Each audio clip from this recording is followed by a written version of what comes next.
Dead Pair Podcast is brought to you by Kolar Arms, America's competition shotgun, and is fueled by Fiocchi. Welcome to the Dead Pair Podcast, coming in hot with everything you want to hear about sporting clays.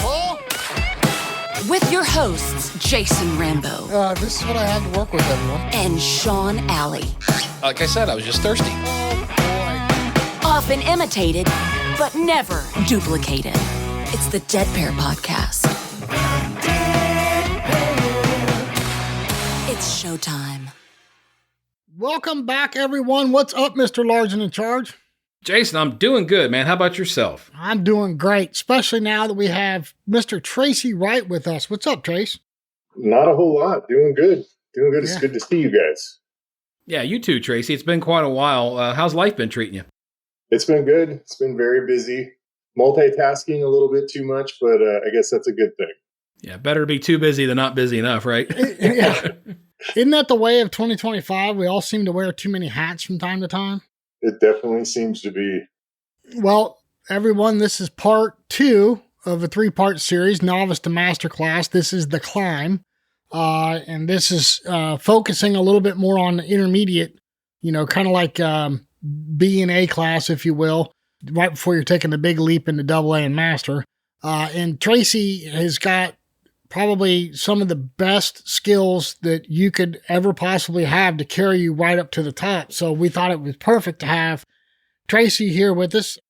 Tracy, we talked a little bit about this. This is going to be exciting. But before we get too deep into this, Sean, you got a real quick tourney talk to get to.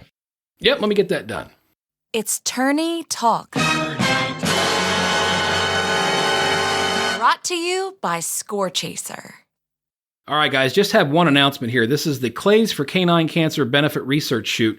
That's going to be Saturday, June 21st, 2025, and that's at Mid-Hudson Sporting Clays. This is a memorial shoot of Jeff Hunter and Molly Jean. Again, that's Saturday, June 21st, 2025. Yeah, and they've got, this is going to be a big one. They've got like $85,000 in prizes, auctions, gifts. I think they're giving away up to 8 firearms. They've got, trips and hunts and stuff they're giving away. Silent auction, shotgun door prizes. I mean, just all kinds of good stuff, all kinds of games. This is a huge shoot, and they have raised to date $300,000 for this canine cancer research. So you guys get a chance, check that out. Well, Sean, you and I talked a lot about this, The Climb, as this episode is called, before we got into laying all this out for Tracy. And one of the things that we were talking about, and Tracy, this is where I kind of need you to jump in here, is at this stage in the game, you should kind of be learning some more advanced techniques than just your basic fundamentals. When you're starting out, you're learning how to hold the gun and all that other stuff, and, your stance and, all the basic fundamentals. And we covered all that with Karen Miles, and she did a fantastic job with that. But now you're kind of moving up. You're kind of progressing through the classes. This is where, learning some of those advanced techniques comes in, right? Yeah, I would absolutely think so. I think starting to put together the process of what makes a perfect shot. I've always been really big on process around everything that I do in shooting. So whether it be anytime I'm trying to make progress, measurable progress, I'm going to put a process around it.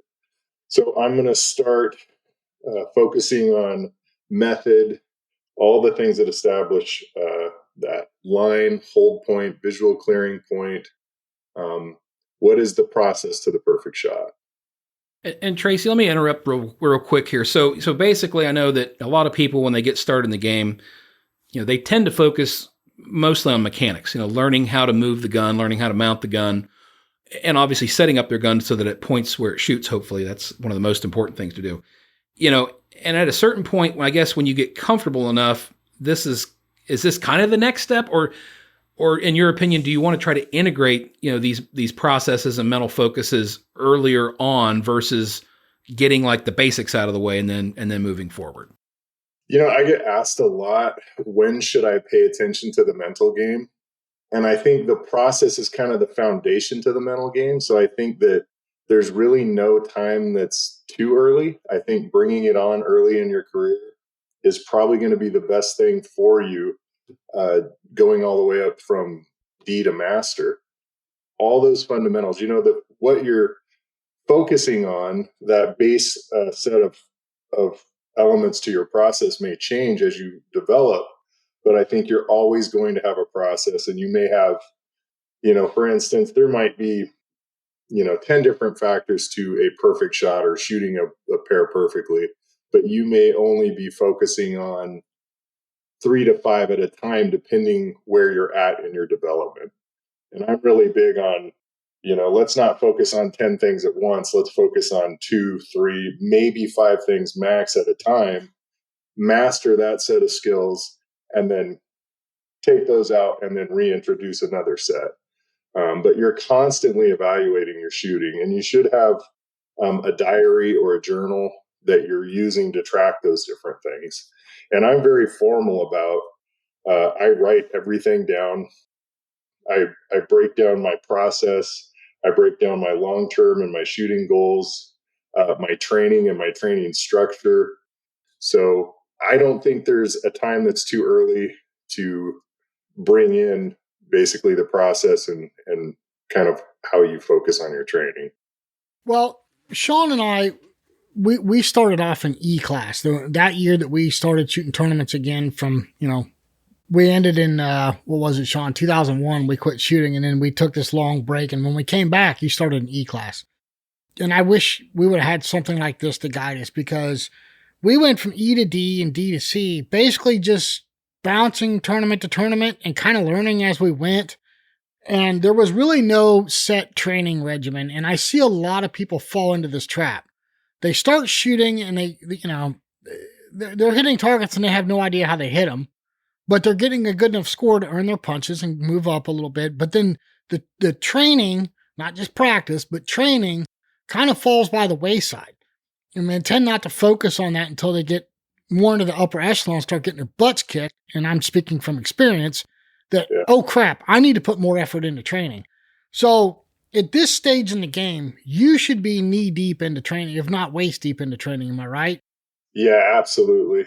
Absolutely. And I think that's another big testament to, I think this is one of the games that's harder to, I come from a 3-gun and an IPSCA background. And I think that this is probably one of the harder disciplines to enter without some form of coaching, to be honest. So I think one of the best things I did was get with a good coach very early on.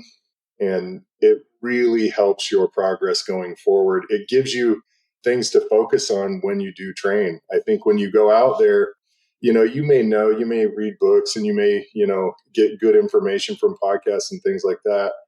But I think ultimately you have to have a lot of confidence in what you're practicing out there. Yeah. And getting with a coach that you trust and having real content that you need to go train, I think that's really important. And especially early on, like you're saying, in the E and D class phase. Yeah. And you should be, if your coach is telling you right, you should be burning probably a couple thousand, if not more rounds before you go back and see that coach again, right?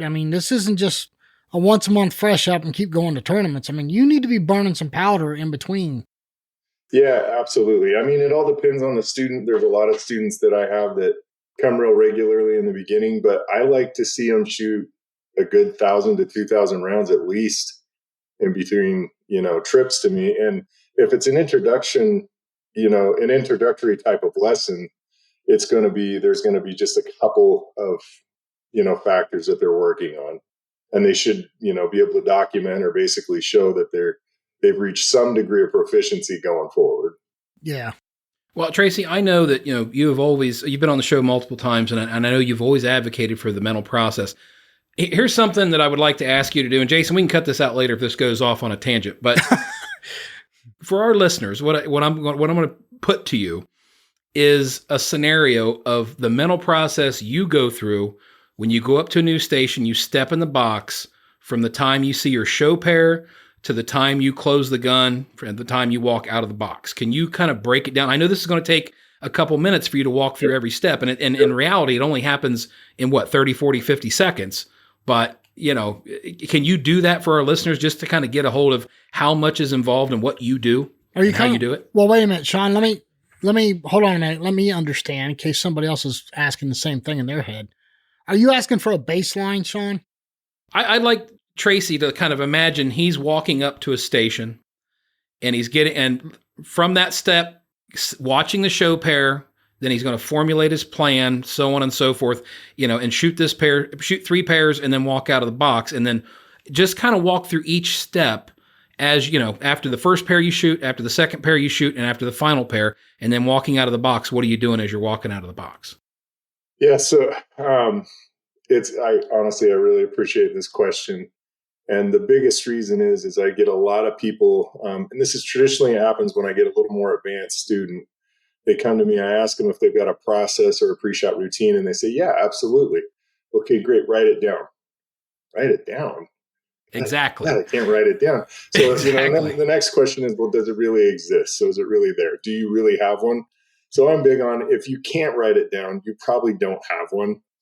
So the answer to that is the process and the pre-shot routine are completely separate animals in my book, and this is how I teach. So I don't know how other people do it or whatnot, but when I first walk up to a station, so let's say I'm the first shooter, the first thing I'm going to try and establish is where's the target clearest. So I'm going to get a rough idea of my break point. I'm really big on break points are kind of for setup and what do I want to see when I'm pulling the trigger? But it's a pretty big zone for me. So it's all about, feeling my way out to the lead. Okay. The next thing I'm going to establish is my visual pickup point. So the target's going to come out of the trap machine. It's going to be a streak. And then there's a point in which it starts to form a clay target. I tell my students, I might not be able to tell you whether it's a rooster or a hen, but I know it's a clay target. I know it's a standard, or I know it's a mini or something like that, but may not have that same detail at the kill point. That's going to help me kind of figure out my hold point and line, which are really, really big. So to me, I never want to come up to a line. I want to be as tight to the line as I possibly can. And visual clearing point probably means more to my hold point than anything else. Okay. After that, then I'm going to kind of determine method or insertion point. I'm going to get a rough idea of about how much lead the target takes. Is it a lot of lead? Is it a little bit of lead? Most of the time, I like to insert on the target if I can. Sometimes I have to insert behind the target if it's not a lot of lead, or if it's a lot of lead, I'll give a little bit more forward allowance or whatnot. But anytime I can try and get in sync with the target from the target, that's going to be my desired spot. Okay. So method and insertion point, I'm going to check my foot position, things like that, make sure that I'm set up perfectly. And do I need to turn for the second target? Whatever it may be. So I'm going to establish these things on both targets kind of in my process, right? Mm-hmm. So when I get into the box and now it's my execution phase, it's kind of a very small PowerPoint version of that. And I use my process or my pre-shot routine probably more to control kind of my emotional state and my brain speed than anything else. I'm really keeping it simple at this point. I've already established all the key factors. So I might just remind myself my insertion point or what I'm going to see on that target when I pull the trigger for each bird. And then I'm going to close the gun. I'm going to come back to my hold point. And then I like to do a 1001, a 1 second pause. And this is for me to use basically a coping strategy or a ground is basically a check-in to find out how quickly my brain is going. And that's to active listen. So basically I listen for the wind. I listen for the birds, whatever it may be. I'm listening for the calm in the storm. Basically, I want to make sure that my mind is moving at the right speed. If I can't hear it, I'm going too quickly psychologically, and I need to wait a little bit longer. I need to utilize another technique. Maybe I'll rotate the shells in my barrel. But what I'm trying to do is I'm trying to slow myself down psychologically to where I can be in my most successful speed, basically. So I want to be calm but alert. Then I'm going to, as soon as I hear that, I'm going to set my eyes, and then I'm going to call for the bird. But those are the two differences between the pre-shot and the process. But all those key factors are developed in the process. When I'm not the first guy up and I'm out of the box, I'm working really hard. And whatever amount of time I have, I'm probably going to utilize to make the perfect process. Okay. So we're up to the point where you're ready to, you call for the bird. Now, does your process change at all based on whether you hit the pair, hit one, miss one, or miss both? I mean, do you change anything in that routine based on the outcome? The first thing I do is I ask myself, was I successful at my process? So Okay. Did I get in sync with the target? Did I honor my insertion point? Did I see the target when I pulled the trigger? Those particular things. If the answer was yes to those, then yes, I'm rethinking. Most of the time, I'm just changing insertion point. Okay. But you need to evaluate, did you execute your plan? That's the biggest factor. Did you honor your plan? And most of the time, it's simply just not honoring the plan. Because if you do your homework right. You did it. So, and that's probably a rinse, wash, and repeat, whether you have 2 pair, 3 pair, 4 pair, right? I mean, after each pair, you're evaluating the plan, making sure that you went through the process as you wanted it to and honored it. And then I'm assuming, right? Is that correct? Absolutely. Every target's a brand new target in my world.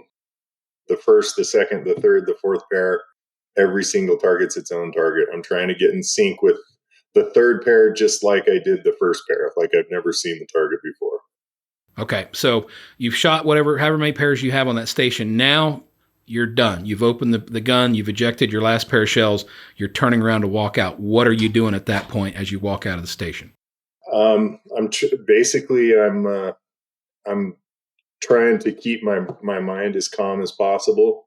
Once I walk out of the station, I'm done. It's over with. Whether I miss, whether I hit them.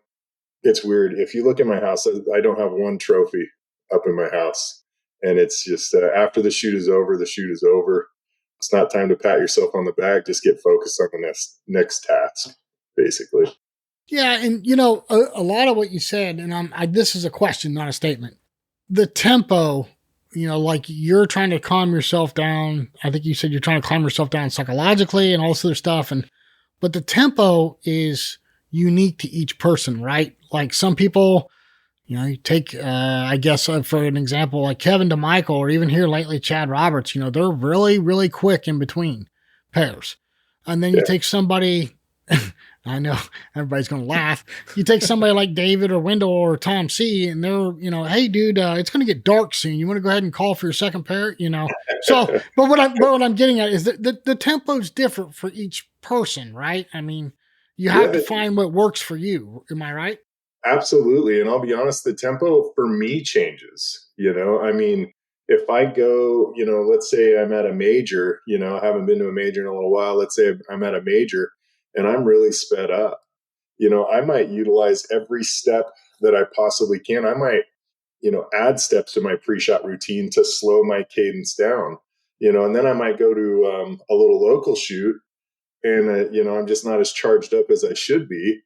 And I might be cutting some steps out and getting a little bit more aggressive and up in that tempo speed a little bit, So yeah, I think it's really important to have a really good baseline process and pre-shot routine. And I give a lot of people my own basically to start with. And then we talk after they revisit, where are you at? Let's watch you shoot a little bit. Let's see, let's go shoot a score. That's another thing I do with my competitive shooters. And I evaluate kind of how they're utilizing their steps and do they need to slow down? Do they need to speed up? It's a very individualized process. But what David is doing and what Wendell are doing, they've definitely found their groove, and it's certainly successful for them. Yeah. Another thing too that, and I think Sean will admit that we are both very guilty of, is in this intermediate stage, we were still punch drunk. We were so worried about, did we get a punch, or did we get 4 punches or whatever at every tournament we went to. And I think that, and this is just my opinion, I think that was a wrong way of thinking. I mean, we should have been looking at the very least, the next class up scores, or maybe even 2 classes up scores. What was the HOA score? What do I need to do to get to that? I think that would have been more helpful than just worrying about punches. What's your opinion on that in kind of evaluating your tournament at the end? I know you say the tournament's over and it's time to worry about the next one, but at some point you have to evaluate your performance. And we based our performance on how many punches we got. And I think that's the total wrong mindset. Would you agree? Yeah, absolutely. I mean, I think it's human nature to a degree to think about punches and stuff. I've always been a big believer in, gosh, you're station 12, you're down two, you're running a 98, gosh, you've only got two to close on. What happens if I win? Well, take a second and go there. You know what I mean? Yeah. And just sit in the car and tell yourself, I've won enough, nothing really happens. Yeah. I mean, it's just your own self patting yourself on the back. But yeah, I think it's really important to, like, in a journal and things like that, to reinforce the journey, because ultimately those outcomes are great, but the journey is really what we got to fall in love with. We got to Yeah. love being in the moment. We have to love being in battle and having our chance to fight for that position. But you really got to love to be there. You got to love every pair. You got to love the nerves. Right. That's a place that I've learned to really fall in love with. And I think it's helped me get some good outcomes and have some decent performances, Well, to tell you the evil of punches, I begged for them. It's just like that was my goal. And then this year, I wanted everything I could to stay in Double A. And then within the first two shoots of the year, I went from Double A to Master. I'm like, oh boy, here we go again. Yeah. So I'm yo-yoing again. But but Master's that's not a friendly place. yeah. But that's a matter of personal preference. Some people they want to go straight to the top, and God bless them if they can do it. Yeah. Myself, my age, my time, that I have, and of course the money commitment too. For me to be at the top is just not fathomable for me. But anyway, the whole punches thing, I think too many people focus too hard on getting those punches. And like you said, the journey is probably way more important focus than punches. Yeah. There's a samurai quote. I think it was from The Last Samurai or whatever, but it was as cheesy as it sounds, a life worth looking for the perfect blossom is not a life wasted. I think that's how the quote went. But I look at my shooting career like the perfect move, the perfect station. I mean, that's a career in shooting that would not be wasted. And if I can have 100 perfect moves or near perfect, then that's my quest. That's why I'm here. And I reinforce that in a journal, and I think that's really important.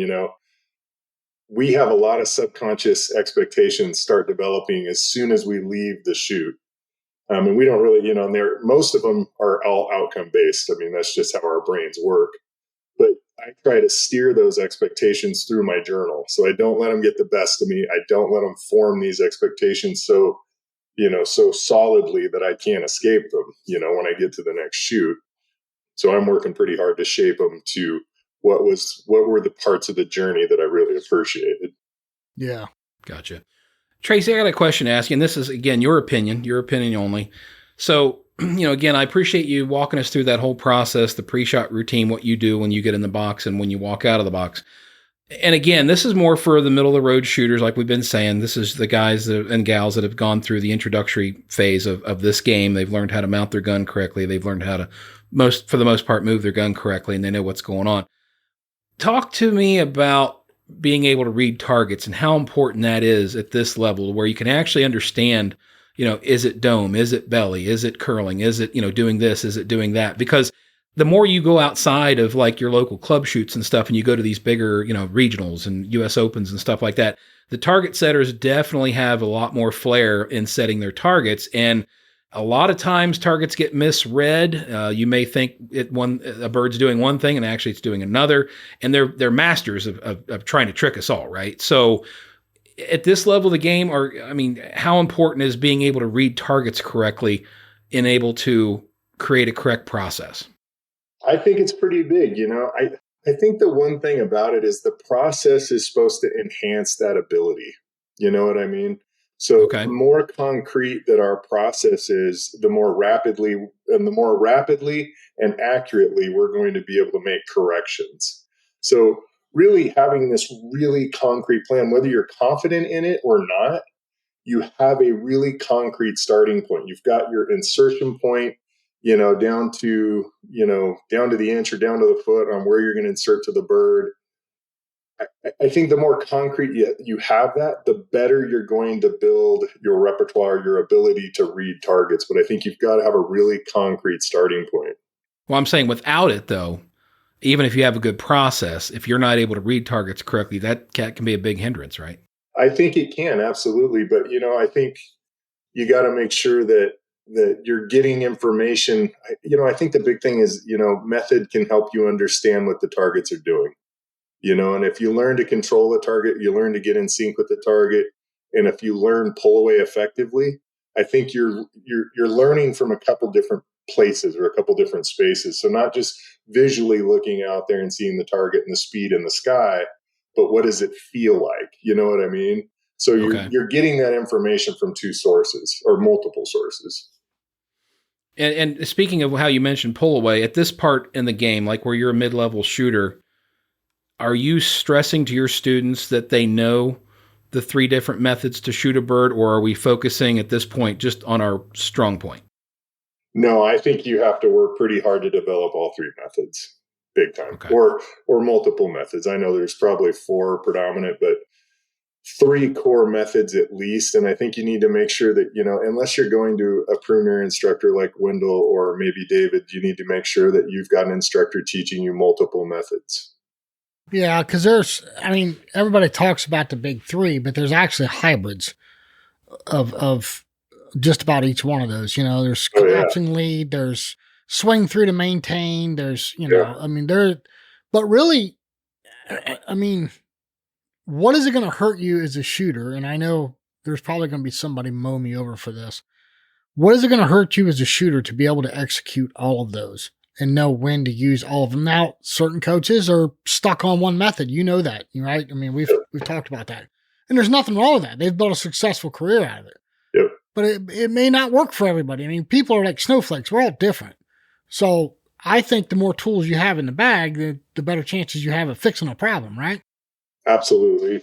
This is why I really like insertion points. And I'm probably one of the things I preach most to my students, and I allow them to do it visually, so I'll try to get a student to insert right on a bird without it passing. So can you touch it without it passing you? If you've done that, you've mastered the speed of the target, right? Can you insert to 1 foot in front of that target and not have it close to 6 inches or collapse it to, from 3 feet? Can you insert 1 foot behind the target? I really feel like that is the type of control over the shotgun that you need to compete at a successful level. And I'll tell my students, go ahead and look at the gun if you need to know that you're touching that target, to know you're 1 foot in front. Once you can do that and master that, then you need to get to the point where you're trusting your hands and you're getting your hands to that spot. You're keeping your eyes out at the insertion point. But until you can touch the target or 1 foot in front or 1 foot behind, that's the point you need to be until you take that next step. But that's the level of control that you need to have to compete. Well, I've briefly kind of touched and brought up the word coaches here and there. At this point in your game, it's probably a good idea to reevaluate your coach, right? Like, are you progressing, or do you still feel like you have a connection with that coach? Is he giving you enough homework? Or, are you still gelling with that person, right? So what, in your opinion, at this stage of the game, what should a shooter, be looking at as far as is the coach giving them what they need? So we're talking about intermediate A to B class, somewhere in there. What should a student be looking for in a coach? Hey, is this guy or gal instructor giving me that? I feel like this is a little loaded. Oh, come on now. You're supposed to say they're supposed to call dark horse shooting, and I'm just kidding. I think at a basic, your coach needs to be certified, insured, and have a track record that you can look up. That's number one.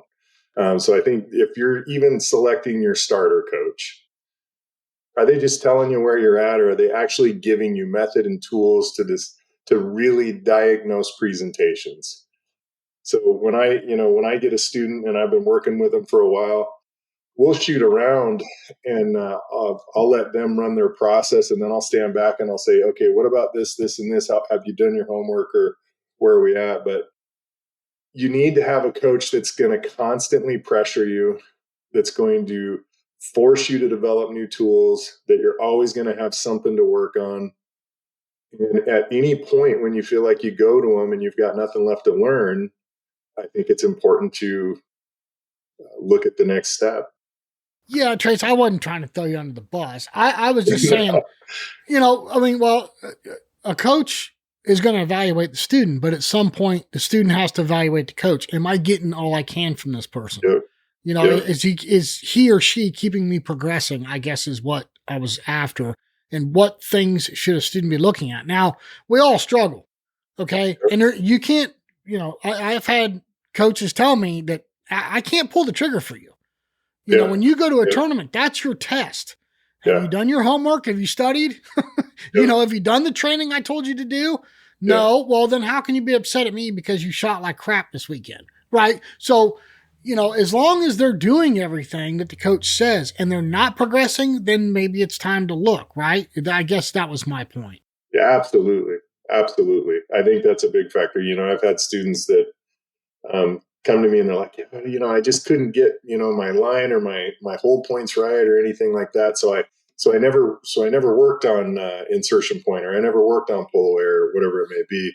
And it's like, well, gosh, that's kind of a big core of where where we need to start from, or that's where I really thought was important for you at the time. But I think you need to evaluate that. And a good coach, I think, is going to say, we've reached a point where I want you to step up to the next guy. Okay. They should be able to kind of self-identify that as well. All right. Well, leading off of that, Tracy. So again, we're talking about intermediate shooters. So they've gone through the basics and they're moving up. They're learning. They're like we just talked about. They're getting a good coach. Maybe looking at possibly stepping up to the next level coach. At the interim level, right here in the intermediate stages of being a shooter, like B class, A class type of person, how much weight do you put on the student being able to self-coach themselves? Because when they go to a tournament, they need to know, why did I miss? It's not just too little lead, too much lead. It's all the other factors going on. So how much weight do you put on your students at the intermediate level to be able to self-coach and diagnose their own problems and try to fix them? I think that's a measure of good coaching is when your student leaves you and they can self-diagnose. I think they've developed pretty good understanding of what you're trying to teach, of the curriculum. I think they're starting to identify what the targets are telling them. So that's usually, for me, when a student leaves me after a 4-hour lesson and they're able to start self-diagnosing, that's when it gives me a lot of confidence in knowing that they're going to get a lot done. But I think that comes from good coaching. So would you consider that more of an advanced type of skill set, not so much for an intermediate shooter? I've got intermediate shooters that if they leave, I think if they leave a good lesson, they're going to be able to do some self-diagnosis. Okay. Absolutely. But obviously understanding more and getting more experience, that'll obviously add to your experience once you get further down the road. Yeah, the further down, the better you're going to get at it. Without a doubt. But I think to a degree, I've had, students, first lesson be able to start self-diagnosing. Gotcha.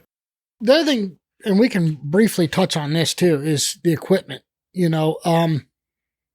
Obviously, Sean and I are biased. We want to see people in a high-end Kolar, but even if they don't have a high-end gun, but they need to be taking a look at, hey, I've burned 10,000 rounds with this gun and I've had to work on it 3 times, and what I'm getting at is, at this stage in the game, you should be developing all the confidence in the world to move up.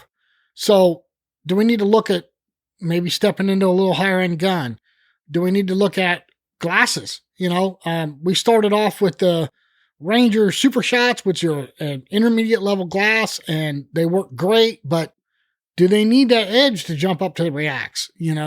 Or what about ammo? Man, I've been burning, the cheap ammo, or not the cheaper, but for example, the Fiocchi shooting dynamics. Is it time? Should they be spending the money on the little rhinos or white rhinos? And so what I'm getting at is equipment. Do you look at that any at all, Tracy, with your intermediate students? That, hey, maybe we ought to fine tune this a little bit or step up a little bit on this? Or do you let them kind of is that more of a personal preference thing? No, I guess I'll be honest. I probably do focus on equipment quite a bit, especially in the intermediate phase. Do they have a tool that's going to allow them to get to the next level? So do I see any barriers there? Whether it be gun fit, recoil, any of those things, I do definitely bring that up without a doubt. And it's probably, I'd have to say the number one thing I recommend other than, a well-fit gun would be a good set of glasses. I think in order to make progress, you've got to know that your gear is not going to hang you up. Yeah. And you got to have enough confidence in knowing that that's not the issue and go forward. But gun fit is huge. Being able to see the targets. I shoot in Pilas, and I've got probably 20 some odd lenses, way more than I actually use. I think I only use about 4 of them. But I've got They're like fishing lures, right? What's that? They're like fishing lures, right? They are. They're pretty colors, and they suck me right in. That's right. But it does matter. I can tell you of a lot of different scenarios where a very simple change really made a big difference in outcome. Like in some shoot-offs and whatnot, a very small adjustment to lens color and put me in a much better spot visually. So yeah, I think if you're going to make the investment to try and get good at the game, I think those are one of the places you got to rule out. Yeah. Do you have to have a $10,000 gun? I mean, no, you don't, but it shouldn't beat you up. It should fit you, and you should know it's not going to break every tournament.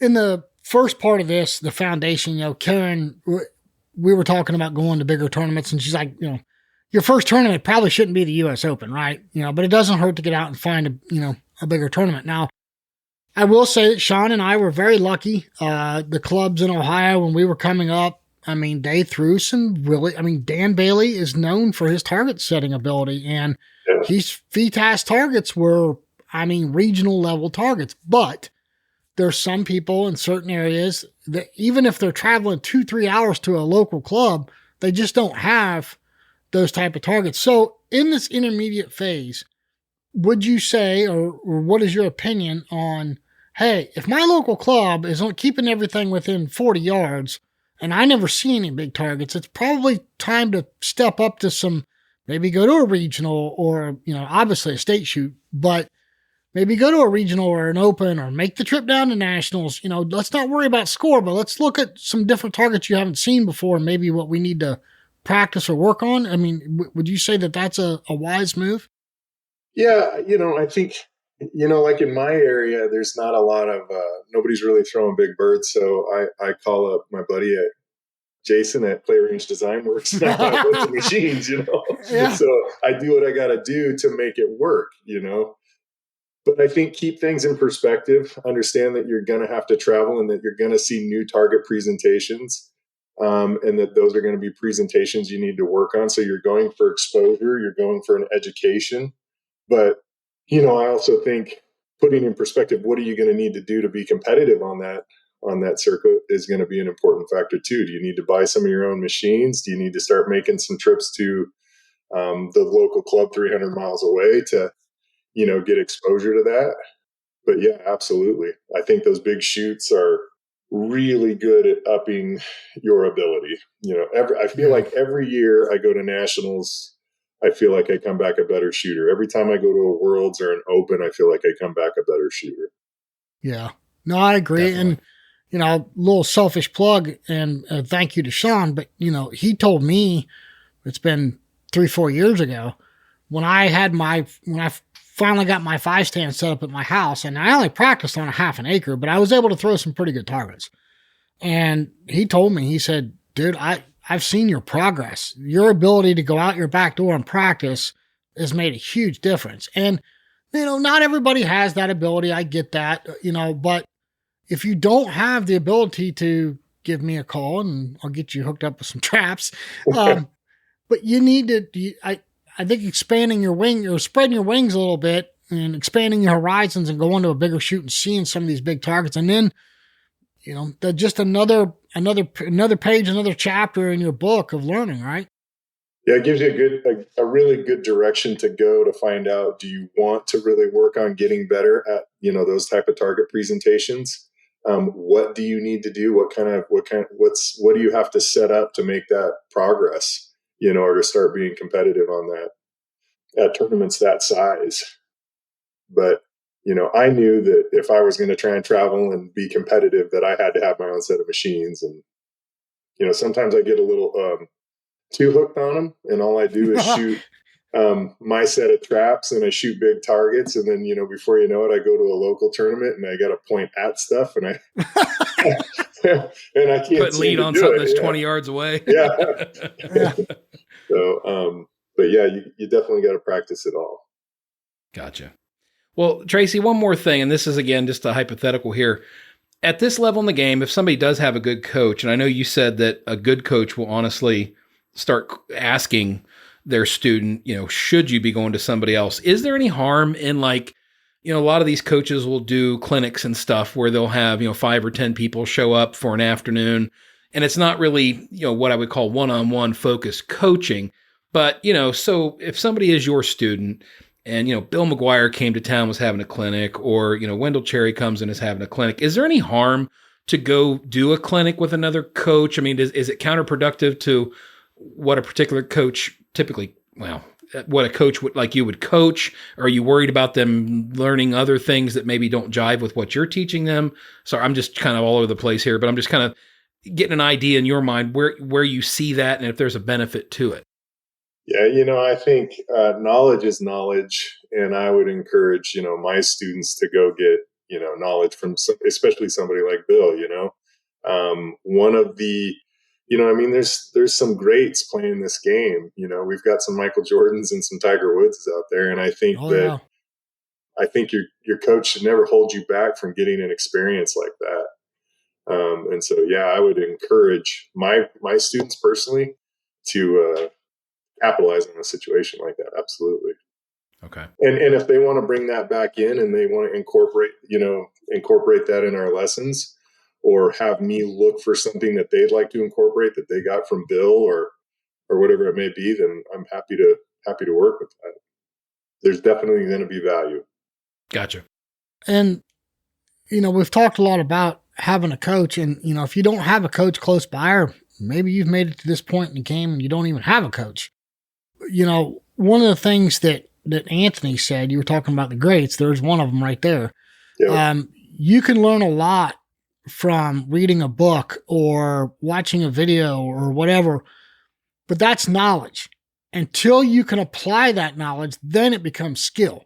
So, just because you've read something, you need to go out and work on what you've read, right? I mean, you have to learn to apply that. So, and then of course too, I mean, how do you weed through everything? There's great books out there like what Anthony's written. There's great DVDs and there's great online coaching, but how do you weed through that, right? I'm not talking about just a coach, but there is a vast amount of information out there on shooting, Tracy. So how do you help somebody navigate through that if they can't get to a coach? Yeah, it's definitely, there is a lot of good information out there, and it's definitely hard to discern. That's without a doubt. It's hard. I started out, one of the first things, I think I was only a month in before I got on a plane and flew to Indiana and spent a week with John Kruger, a week of 8-hour days. So, I mean, it was no joke training, right out of the gate when I was That's new. a grind. That's a grind. What's that? I said, that's a grind. Yeah, it was.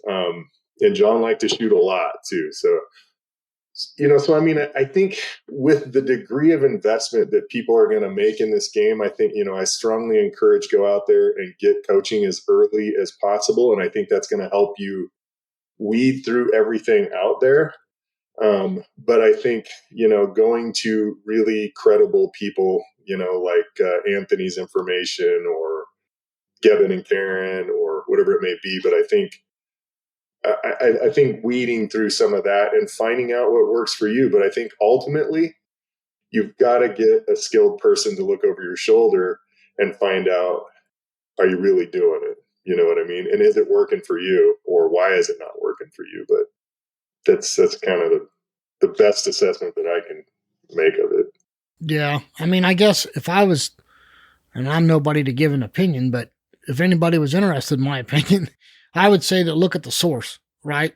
I mean, you got world champions and national champions, Anthony, George, Zach, Ben, Huswade. I mean, there's all these people have instructional online things that you can learn from. But yeah, I agree with you. I think at some point you can only go so far without somebody looking over your shoulder and going.